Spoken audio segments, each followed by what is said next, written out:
MLC కవిత phone tap అయిందా? SIT విచారణలో ఊహించని ట్విస్టులు, తవ్విన కొద్ది వెలుగులోకి సంచలనాలు. తాజాగా హాట్ టాపిక్గా మారిన షర్మిల ఆరోపణలు, గులాబీ వాస్ కూతురి పైన సోషల్ మీడియాలో చర్చ, పెన్ డ్రైవ్ దొరికితే వీడనున్న గుట్టు. తెలంగాణలో సంచలనం సృష్టించిన ఫోన్ ట్యాపింగ్ కేసులో రోజుకో ట్విస్ట్ నమోదవుతుంది. సిట్ విచారణలో తవ్విన కొద్ది విషయాలు వెలుగు చూస్తున్నాయి. గత ప్రభుత్వ హయాంలో రాజకీయ ప్రత్యర్థులతో సినీ రాజకీయ వ్యాపార ప్రముఖుల ఫోన్ సంభాషణలు రహస్యంగా విన్నారనే విషయం ఇప్పటి వరకు వినిపించగా, తాజాగా సొంత కుటుంబ సభ్యుల ఫోన్లలోనే ట్యాప్ చేయించారనే టాక్ కలకలం రేపుతుంది. ఫోన్ ట్యాపింగ్ ముమ్మాటికి నిజమని కేసీఆర్తో ఉన్న పరిచయంతో తన అన్న జగన్ తన ఫోన్తో పాటు తన భర్త ఫోన్ను ట్యాప్ చేయించారని వైఎస్ షర్మిల ఆరోపించడం ఇప్పుడు తెలుగు రాష్ట్రాల్లో హాట్ టాపిక్గా మారింది. కేసీఆర్తో జగన్కున్న సంబంధం ముందు రక్త సంబంధం కూడా చిన్న పోయిందని ఆమె చేసిన వ్యాఖ్యలు దుమారం రేపగా, ఈ కేసులో కవిత కూడా బాధితురాలేనని, ఆమె ఫోన్ కూడా ట్యాప్ చేసి సంభాషణలు విన్నారనే టాక్ సోషల్ మీడియాలో బాగా జోరందుకుంది, వినిపిస్తుంది. ఇక ఫోన్ ట్యాపింగ్ వ్యవహారం ఇప్పుడు ఏపీకి పాకడంతో తెలుగు రాష్ట్రాలను ఈ అంశం షేక్ చేస్తుంది. ప్రస్తుతం కేసు విచారణను తెలంగాణ పోలీసులు డీల్ చేస్తున్నారు. ప్రభాకర్ రావును రాష్ట్ర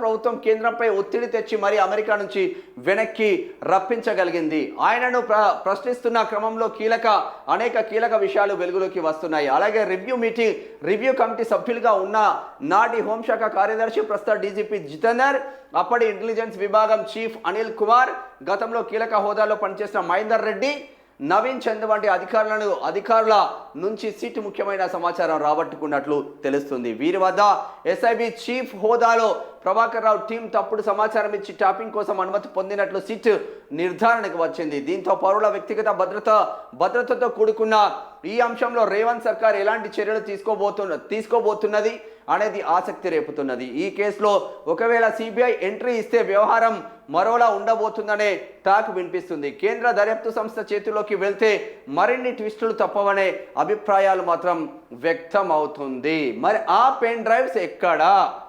ఒకవైపు నిందితులను వరుసగా విచారిస్తున్న సిట్, మరోవైపు సాక్షుల వాంగ్మూలాలను నమోదు చేస్తూ దర్యాప్తును స్పీడప్ చేస్తుంది.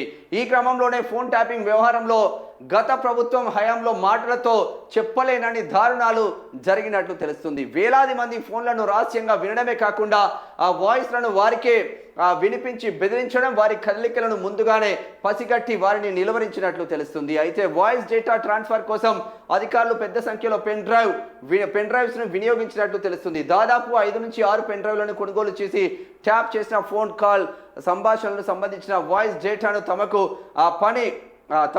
ఆ పని అప్పగించిన అధికారులకు లేదా లీడర్లకు పంపించినట్లు సమాచారం జరుగుతుంది. దీంతో ఫోన్ ట్యాపింగ్ కోసం వినియోగించిన పెన్ డ్రైవ్స్ పై సిట్ ఫోకస్ పెట్టినట్లు తెలుస్తుంది. అంత భారీ సంఖ్యలో పెన్ డ్రైవ్స్ ఎక్కడి నుంచి కొనుగోలు చేశారు, వాటి ద్వారా ఎవరెవరికి సంభాషణలు వినిపించారు, వాటిలోని డేటా ఇప్పుడు సురక్షితమైన ఈ దిశగా దర్యాప్తు కొనసాగుతున్నట్లు తెలుస్తుంది. మరి సిబిఐ ఎంట్రీ ఇస్తుందా ఇవ్వదా అనేది చూడాలి. అరే, ఎవరన్నా సొంత మనుషులపైన, సొంత చెల్లెలపైన వినియోగించుకుంటారా? మరి ఎమ్మెల్సీ కల్వకుట్ల కవిత ఫోన్ ట్యాప్ అయిందని ఆరోపణల మీద ఆరోపణలు వస్తున్నాయి. మరి దానికోసమే దృష్టి పెట్టి కవితను పక్కన పెట్టిలా? మరి ఏం జరిగిందో అర్థం కాని పరిస్థితుల్లో మాత్రం కల్వకుట్ల కవిత ఉందా? అసలు ఎటుపోతుంది వ్యవస్థలు? ఎందుకు ఇంతమంది 600 నుంచి 700 మంది, 400 నుంచి 600 మంది ప్రజాప్రతినిధుల ఫోన్లను ట్యాప్ చేసి, జర్నలిస్టుల ఫోన్లను ట్యాప్ చేసి, జడ్జిల ఫోన్లను ట్యాప్ చేసి మీరు సాధించింది ఏముంది? ఏదో చేద్దామంటే ప్రజలు తీసి నేలకు కొడితే మళ్ళీ పోయి ఫామ్ హౌస్లో వండుకునే ఉండ సీట్లన్నా కాపాడుకుంటారా అంటే ఉన్నోళ్ళందరూ కాంగ్రెస్కు ఆయా, 2 చనిపోయా, ఒకరు మళ్ళీ కాంగ్రెసే గెలిచే, మళ్ళీ ఇప్పుడు బీఆర్ఎస్ గెలుస్తుందా అన్న డౌటు, గెలవలేని పరిస్థితి అయితే మళ్ళీ జూబ్లీ హిల్స్లో ఉంటుంది. అంటే ప్రతిదానికి కాలం సమాధానం చెప్తుందని ఎందుకు ఊరికనే అనలేదు పెద్దలు. మనం చేసే పని మంచిదైతే అన్ని కోణాలలో మనకు సహకరిస్తూ ఉంటారు ప్రజలు. మరి మనం చేసే పనులు దరిద్రంగా ఉంటే తీసి నేల కొట్టే ఆస్కారం కూడా కనిపిస్తూ ఉంటుంది. మరి సొంత చెల్లెలి పైన సొంత కుటుంబ సభ్యులు చేసిందా చేయలేదనేది పక్కన పెడితే ఈ ఆరోపణలు ఎందుకు వస్తున్నాయి, నిప్పులేందే పొగ రాదు కదా అన్న చర్చ మాత్రం తెలంగాణ రాష్ట్రంలో సాగుతుంది.